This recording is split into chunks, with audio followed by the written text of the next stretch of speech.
Bro, ito yung ating mga isda. Oh. Ayan. So, kagawad, sumalo ka pa nga na isa. Tingnan natin kung gaano kalalaki yung ikakarga natin. Ayan mga bro. Ayan yan, kanya kalaki yung ikakarga natin. Tapos may mga tilapia. Ito mga bro, yung ating mga isda. Ayan. Yung kalalaki. Ayan! Yari na! Oh! Laking ayungin, no? Diba? Tapos eto pa yung mga napili ni Kagawad, oh. Ang daming ayungin, no? Marami pa pala tilapia dito. Yun, marami tayo mabibigyan ng ulam.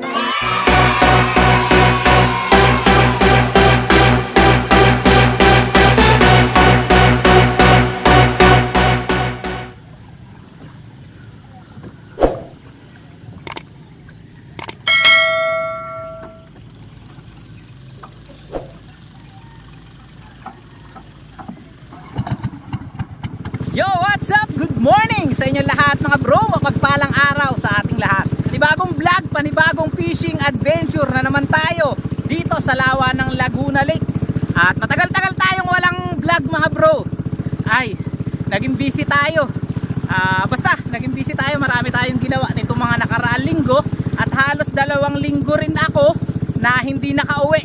Kaya ngayon sa aking pag-uwi mga bro, ay asikasuhin muna natin ang ating palaisdaan. Bale, magkakarga tayo ng mga fingerlings ng big head. Kasama natin si Kagawad, si Parikoy Jeric, tapos nanghiram tayo ng lunday. Ayan, kay Kuya Isma. Maraming salamat Kuya Isma. At sabi ni Kuya Isma, basta daw dalhan natin siya ng pang-ulam mamaya pag uwi, ay okay na raw yun sa kanya. Ayan, mamaya dadala natin siya ng masarap na ulam. Pwedeng tilapia, kung merong ayungin, dala natin ang ayungin, karpa, basta dadala natin si Kuya Isma na. So maraming salamat. At yan sa dulo, kung mapapansin nyo mga bro, meron tayong hila na kawayan. Mga bro, ang kawayan nating hila, oh. Bali ang kawayan na yan, yan yung gagamitin natin na pangkalos sa ating fish cage. Samahan nyo kami sa video na to. Tapos nyo lang yung video na to mga bro, at tayo ay lalaot. Let's go! Ayan si Kagawad, oh, naninilais mga bro. So eto na yung fish pan, si Kuya Rex. Nasa tapat na tayo. Ayan mga bro, kung mapapansin nyo, bumagsak na rin pala yung kubo rito ni Kuya Jun, no? Ayan. So dati dinadaanan natin yan, buo pa. Dahil sa bagyo mga bro, ay bumagsak na rin siya, no? At yun, ang bago nating kubo mga bro, kung mapapansin nyo yun. Tapos eto naman yung fish pan ng Tito Pulo. Ayan, ang laki ng kubo nyan mga bro. Pag meron tayong bisita, pwede tayo dyan. Sarap magtambay dyan at matulog pagkagabi, talaga sobrang lamig. Ito na yung area na inaalagaan natin. Medyo mataas pala yung lambat. Si Kagawad ay nagbababa. Ayan, oh.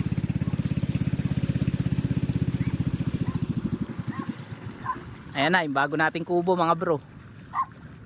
Tapos yan, no? Han. Nga pala mga bro, si Ami ay nandun sa bahay. Bantay muna sa bahay, kaya isa lang yung aso natin dito sa may kubo, no? Tapos yan ng Skylab ni Kagawad, walang lambat, nakalubog. Ayan, oh. Wala raw kasi mahuli ngayon mga bro, eh. Kagawad, bakit ba nakalubog ang iyong lambat? Bakit ba nakalubog ang iyong Skylab? Walang mahuli. Walang mahuli. Lugi. Ay mga bro, kasama natin si Parikoy Jeric. Parikoy, isang kamay naman dyan. Yun, wala pa tayong shout out. Shoutout mga bro. Yan. So mga bro, ito yung bago natin na kubo. Bali wala pa siyang dingding dito. Yero pa lang yung mga nakapaligid, no? At kung mapapansin nyo, wala ring anahaw. So okay na yan kahit puro kawayan lang. Kasi yung kubo nga natin doon sa kabila, meron na ngang anahaw, pero bumagsak pa rin dahil sa bagyo, di ba? So ganyan talaga mga bro. Ayan, ang taas ng kubo. Talagang sinagad ni Kagawad ang bagong kubo. So mga bro, ito yung ating 17 number 17. Meron to laman na bigid, eh. Kaso konti na lang natira. Mak, meron pa ba laman ito? Itong 17 ito.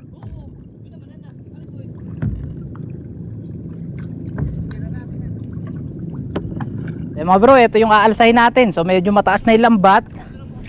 Magbababa muna tayo ng lambat. Ibibigay muna natin sa kanila itong kawayan para makapagkalos na sila, no? Tanggal pala yung kanto nito mga bro.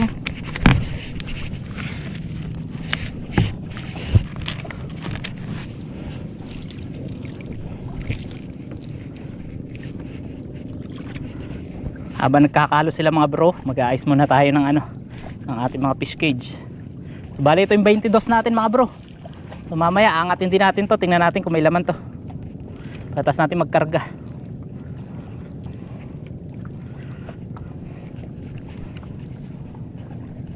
Kulang na pala tayo mga bro ng kawayan dito.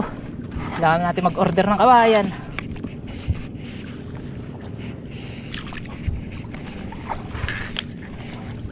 Huwag na lang nating hapitin mga bro, at baka mapwersa.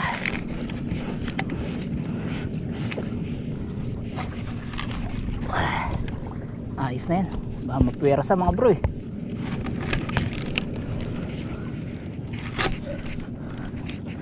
Ay, magbababa muna tayo ng mga cage mga bro. So mamaya na lang mga bro, i-update ko kayo. At magbababa muna tayo ng ating mga fish cage na medyo mataas na eh. Oh, eto na, nakalos na nila. So dito nakalagay yung mga maliliit natin na big head fingerlings. At yan, at ang paglalagyan natin mga bro ay nandun, medyo malayo yung bagong umang natin doon na dalawa na fish cage. So bali ito, lalagyan din natin mamaya. Kasi ito nagkamatay mga bro yung mga ano nito eh, yung kinarga natin dito. Tapos yung isa, dahil doon sa bagyo nabutasan. Kaya lalagyan din natin yan mga bro ng ano, ng isda. So bali 3. Tapos yung isa dagdagin na lang mga bro. Tapos ito binaba na natin yung mataas kanina na lambat. So meron ako nakitang maliliit na butas mga bro. Mga ganyan. So sana hindi nakalabas yung ano niya. Yung mga laman na nandyan na isda na. So yan, silipin natin to mga bro. Kung meron tong laman. Ayan si Kagawad. Meron ba tayong babatiin dyan? Mag shoutout ka muna. Shoutout sa inyo lahat mga bro. At syempre special shoutout nga pala. Kaya ano, ay August Estrella. Ayan, Yung? shoutout sa iyo Kagawad. Shoutout. Ayun ang ating maninisid mga bro. Mga bro, tinan nyo naman kung gaano kalabo yung ating tubig ngayon na. Ayan, kaya lagi rin tayo lugi sa palaisdaan. Ayan ang dahilan mga bro. Ayan, si Kagawad muntik na tumalon mga bro. So ayan, ang kulay ng ating lawa ngayon, hindi maganda ang kondisyon mga bro at sobrang lamig. So pagka ganito talaga, mahirap bumuhay ng isda, lalo na pagka yung mga fingerlings. Mabanda rito eh. Itong lambat. Oo, Ayan Koy, ayan, nilahay mo dyan. So tingnan natin mga bro kung may laman ito. So sana narito pa yung mga isda natin. Nararamdaman ka ba Koy? meron. Ayun, meron daw nararamdaman maiging ganun. Tapos ito yung ating paglalagyan. Bisitahin muna natin mga bro. At baka may butas, lagay tayo na lagay na isda. Bisitahin mo muna Kagawad Yumin. At baka tayo may mga ayungin mga bro. Yumin. Baka tayo mayari pagka may butas yan. Mga bro, alam nyo naman nung mga nakaraan dahil sa bagyo, tapos hindi pa ganun kaganda yung tubig, hindi talaga lumaki yung mga isda, nagkapayat at yung iba nagkamatay pa. So meron tayong fish cage dito nagkamatay. At yun, halos wala talaga tayo na-harvest itong nakaraang taon. Kaya yan, karga uli tayo. Hindi na tayo nakapag-vlog ng harvest mga bro, no? Pero sabi nga nila, sumugal ka na sa negosyo kaysa sa ano, sa talpak tsaka sa scatter. So dito na tayo sumugal na. Malugi man tayo mga bro, kahit pa paano, sinubukan natin kasi syempre, ganoon naman ang business, di ba? Eto mga bro, tingnan natin kung nandito yung ano, yung laman. So nga pala mga bro, meron nga pala kami na naibebenta na 4 na fish cage. So hindi sa atin iyon mga bro, sa business partner din natin. Baka may interesado sa iyo, bali 4 na fish cage yun. At kailangan ibisita pa siya at lalagyan ng kawayan. So ayan si Kagawad. Wait, alam mo ko eh. Kagawad, message ka na lang ba nila pagka may interesado na magpalaisdaan? Yes, message na lang kayo mga bro. So 4 na cage yan. So ano yan, mga goods naman mga bro. Mga may brand new tayo doon. Second hand na pala dahil ano tayo nag-ano. Pero mga magaganda pa mga bro. So message na lang po kayo sa akin mga, ano yun, goods yun mga bro. Ayan. 4 yun, 4 na cage. Message na lang sa price, no? Sa price. Siyempre hindi kayo ano, tama-tama at gaganahan kayo sa lambat. So bale sukat nun mga bro, parang ganito rin. Ayan, mga 8x22, ganyan kahaba. 8 meters by 22, karamihan ganun. So message na lang. Napasukan ako ng gamo-gamo sa bibig mga bro. Ay, hirap palang ganun. So eto na ang ating mga alagang bikid. Ayan. Ang hirap tanggalin. So ayan, meron pala tayong 3-4 mga bro. Kuhanin na natin yan, tilapia. Balik mo muna, Mac. Ah, paano gagawin natin dito? So mga bro, ito yung ating mga isda. Oh. Ayan. So kagawad, sumalo ka pa nga na isa. Tingnan natin kung gaano kalalaki yung kakarga natin. Ay, laki na yun eh. Ayan mga bro. Oh. Ganyan kalaki ang ikakarga natin. Tapos may mga tilapia. Oh. So halos 3-4 na rin mga bro. Goods na goods talaga sa pangkarga. Ayan. Para tilapia ba lang? Payat. Tilapia mga bro.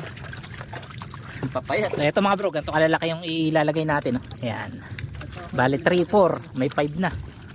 So sige, balik. At tayo ay mag ano na. Mak, may butas. Yung panalok natin may butas. Bulas ba? Ayan. So mga bro, tatahiin lang natin yung butas. Ay, hirap magsalita. Napasukan ako ng gamo-gamo sa loob ng ano. So mga bro, may goods na ayungin, no? Ayan, pwede tayo magdala sa simbahan mga bro.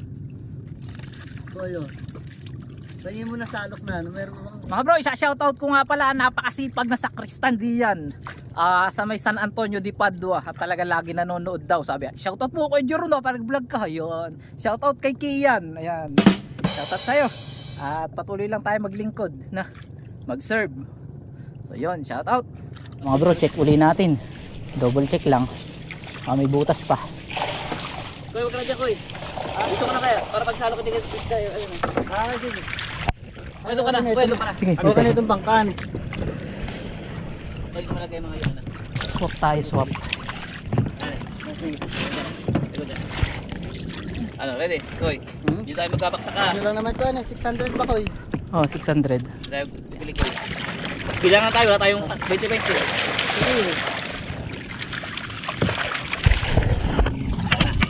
Koy, Ayun, tilapia nito na ko eh. tapos yung mga anong diyan.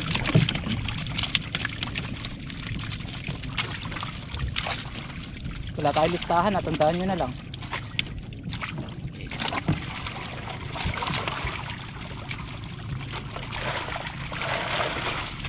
Ito mga tilapia ganito ko Pakawala mo na yan, Koy. Pag may malaking orange, kunin nyo. Dadalhin ko simbahan. Sige, lagay kahit payat.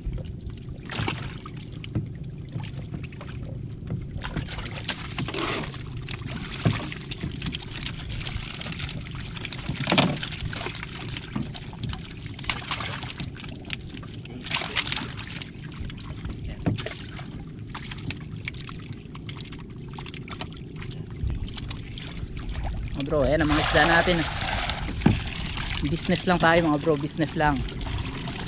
Ayun eh, may huling ano, galon.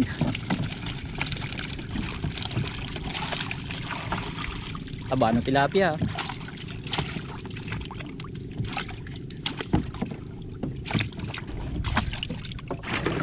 Ay mga bro, lalagyan muna natin ng tubig itong ating lunday na pag-aanuan, paghahakutan ng isda. Ayan. Dadamihan lang natin para hindi siya mamatay. Malapit na rin sila matapos mga bro sa pagbibilang. At siguro kukuha tayo ng pasobra na 10 mga bro para sa mortality. Kasi baka may mamatay dun sa loob ng fish cage, di naman maiiwasan yun. Kaya papasobrahan natin siya, no? Mga bro, sasali na natin. Hindi tayo pwede pumunta sa unahan at baka lumubog eh.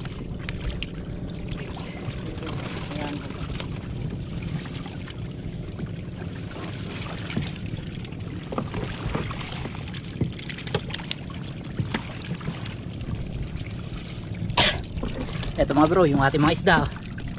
Ayan, kanyang kalalaki. Meron din maliliit mga bro, tulad nito. Pero okay na yan, magpapare-parehas na laki yan pag napunta sa maluwag na lugar.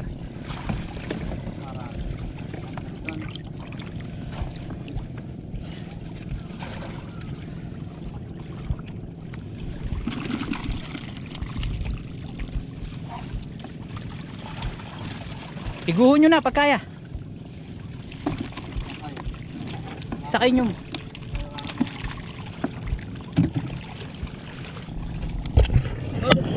Punta tayo sa hulihan mga bro. Oh, nakasawal. Oh. Ayan, sige, okay na. Sa huli tayo mga bro. para pumunta dito yung mga isda.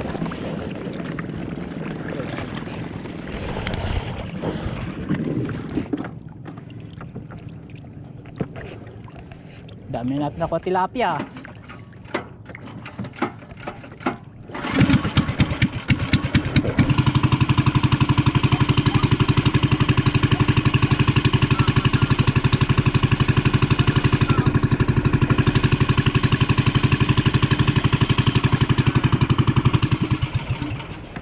Ay mga bro, narito. Oo, taragis, lulubog tayo.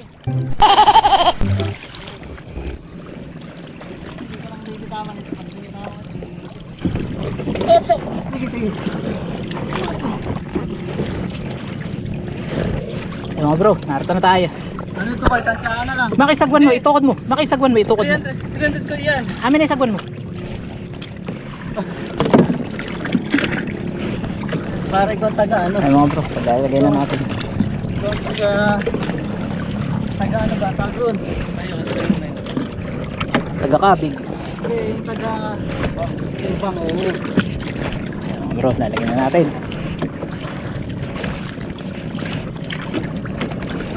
Pagalitan tayo ng engineer. Pagalitan tayo ng engineer. Lulubog pa. Sana magpalaki kayo, abo. Magpalaki naman kayo para tayo makaharvest naman, abo. Ayun, nag-aalala ako doon sa ating kawayan, baka naanod na yun.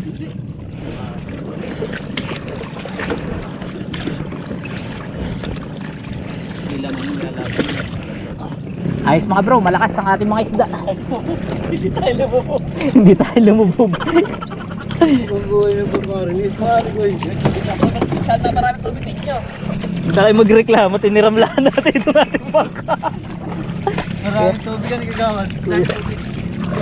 Parang aboy. Nagkandalubog pa yung mga bro yan. Ayan mga bro, medyo pagod na tayo.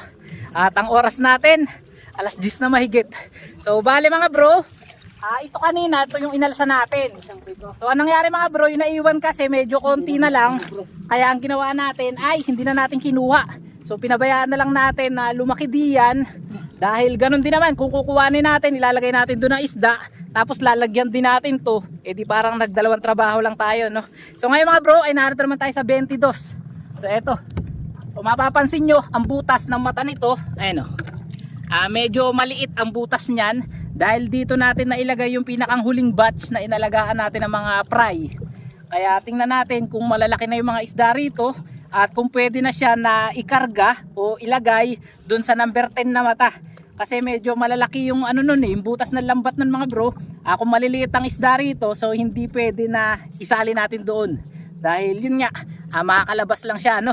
So matatanggal na yung ating kawayan. Wait lang, mga tropa ko eh. Kuya. Oh, mak, may butas yan, no? Oh bro, may butas, oh. Ano koy, sasampa ka ba rito? Wait lang, baka tayo maglubog-lubugan na naman.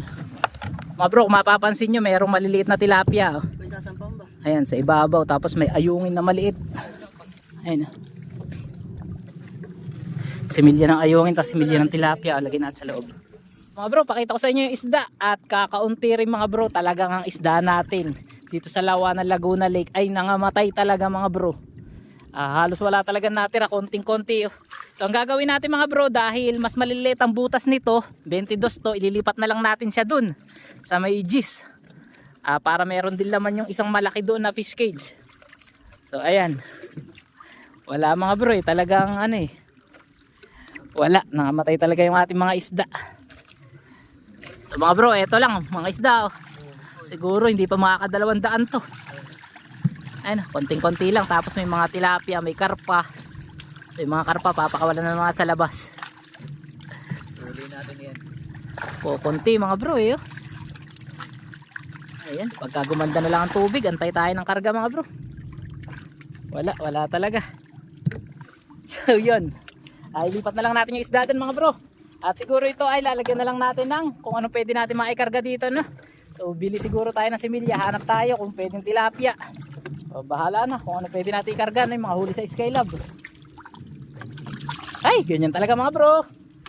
Lugi minsan nakaka-harvest. Buti na lang mga bro, nakabenta tayo dati dito ng ano, mga inalagaan nating fry, kaya parang nakabawi rin tayo kahit papaano. Kaya mga bro, marami na rin nagbebenta talaga dito ng fish cage dahil yun nga sa panahon ngayon, pangit na ano ng tubig. Uy, kaso parang konti lang naman, ilagay na lang kaya natin dito, ihahanap ko na lang ng kasabay yun. Pero bilangin natin. Oh, bilangin natin. Bilangin natin. Kakunti ko yay. Bilangin natin. Yes, ganda. So, magkahulaan tayo kung ilan. 100 lang mahigit yan. O yan o. So, mga bro, hulaan kami. Siguro sa akin mga 150. Kung sinong malapitan eh. Siya bibili ng alak. Bibili alak mamaya. Ayaw. Bawal. Ayaw sumagot eh. Ano? Akin ay 300. Inilayo. Hindi layo eh. Hindi, kung sino pinakamalayo. Kung sino man ang malayo. Sa akin mga ano yan mga bro, mga 100. Ay, yan o, 130. 130 kay pare ko. Max sa'yo. Ano? Mga 80 lang sa'yo 100. Isa ko eh. 130. 130. 120 sa akin. Mga bro, dito na lang din natin ilagay. Wala talaga eh. So, ihanap na lang natin ng similya yun nandun sa kabila. So, bilang na. Ayan. Bilang ako eh. 130 ka eh. 100 na. So, mga bro, sino kaya ang tatama? Kay pare ko Jerek. Ano sa'yo pare ko? 130. Kay Kagawad. Kagawad ilan sa'yo? 120. Sa akin 100. Safe Kagawad kasi ano eh. Pag mapataas mapababa, safe na siya eh. Ay nako mga bro, ano ba yan? Nag-alaga tayo dati ng fry, tapos tayo yung naubusan ng ano ng fingerlings. Maghahanap pa tayo ng mabibila natin ng fingerlings. So yun, abang-abang na lang. Tingnan natin kung may mabibilan tayo para malagyan natin yung isang fish cage doon. Mga bro, mukhang mali ako. Ako na nga ang bibili. Pero nang iyo ko eh. 60. 10, akin ay 10. Ilan sa'yo? 60. 120. 120 sakto-sakto sa'yo. 120. Eh paano yun? Ayan o. Eh paano yun? Sino pinakamababa? 130 ang akin. Nilampas sa 120. 3. Ako na mga bro, talo. 100 lang kasi sa akin. Eh. So mga bro, ito yung natira. Ito. 4. 53. 4. Sige, kasama na yung iyo 4. 124. Ayan. Dalawa pa yan. 125. 26. Ayun pa, maliliit. Ayun o. Ayun gumagalaw ang buntot. Baka yan pa isa. Baka yan pa isa. 27. Ito ang buntot, ayan. Panalo nga. 28. Dadalawa rin. Hindi na. 30. Panalo, sorry ko yay. Sige, lagay nyo na lahat. Okay. Wala. Sumubra lang ng 3. Dapat pala nagpasubra ako kahit 5. Para... Saya mga bro. Nga. Okay lang. Ganyan talaga. Hahanap tayo ng mabibila natin ng fingerlings. Tayo na ngailangan ngayon ng fingerlings. Anyari sa mundo. So mga bro, ganun din naman.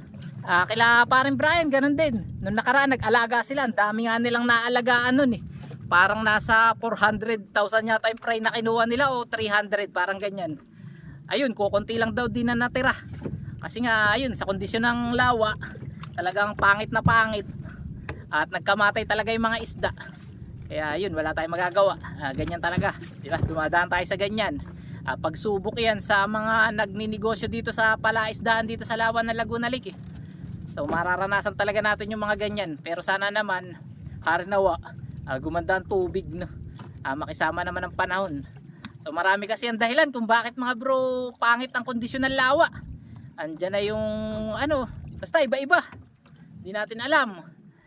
Siguro sa pollution din, napapaligiran na kasi ng ano, sabi nga doon sa napanood ko sa isang vlog, parang nagiging isang malaking septic tank na raw ang lawa ng Laguna Lake dahil sa ano, napapaligiran na ng mga pabrika, kung ano-ano man. Parang nagiging tapunan na raw siya ng ano, ng basura. Tagawad, tahiin mo na nga yung ano. Ilagay mo na lang dito yung pantahi. Tatahiin ko yun Sige, magtali na kayo sa ilalim tapos ano, ano ko na lang yan. Paano yung kabila? Nakabukas yun ni Mac. Baka pasukan pa ng arwana So mga bro, itatali na lang nila yung pinakang ilalim ng lambat para hindi agusin. Tapos ako isasara ko naman yung yung ating mga fish cage na. So let's go. Okay lang yan, at least naayos natin itong ating palaisdaan sa pag-uwi natin ngayong day off. Mga bro, merienda muna tayo. Meron tayong Ribisco. Tsaka meron din tayong soft drinks. Ayan. Kaya soft drinks mo ay. Parehas lang naman Hindi, magkaiba yata na. Ito na na. Magkaiba? Ba't magkaiba? Hindi masyado malamig. Oo.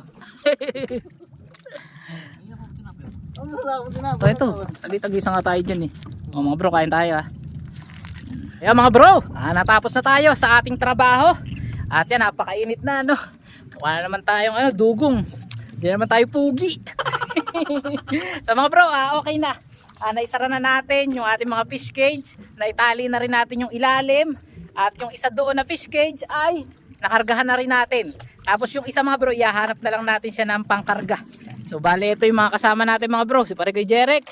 So si Kagawad ay pinipilian naman yung ating mga nahuli o na-trap dun sa loob ng fish cage So, lalaking ayungin yan Ito, lalaking ayungin Diba?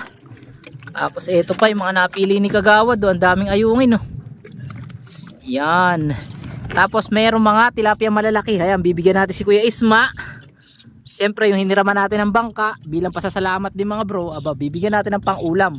Ay, marami pa pala doon sa likod mga bro. Ayun Ayan. Marami pa palang tilapia dito. Yun, marami tayong mabibigyan ng ulam. Mga bro, uwi na tayo at medyo mainit na rin. So hindi ko na kayo naiakyat doon sa kubos. Susunod na lang. Susunod na day off, magtatrabaho ulit tayo dito mga bro. Siguro bisita naman ang gagawin ko kasi may mga nakita akong maliliit na butas. So yan. Ayan ang mga ibon Binibigyan ni Kagawad kasi ng ayungin Yan, dami nating Tamo, sumasalo yan mga bro. Diba? Galing So isa pa Kagawad. Ayun. Uy, galing! Nice one! Kuha isa pa Kagawad. Uy, sablay. Di nasalo. Isa pa. Ayun. Uy, sayang. Rebound mo na yung sana. Isa pa. Ipagtaasan mo para sure. Daig nung isa kanina Ayan. Yari na.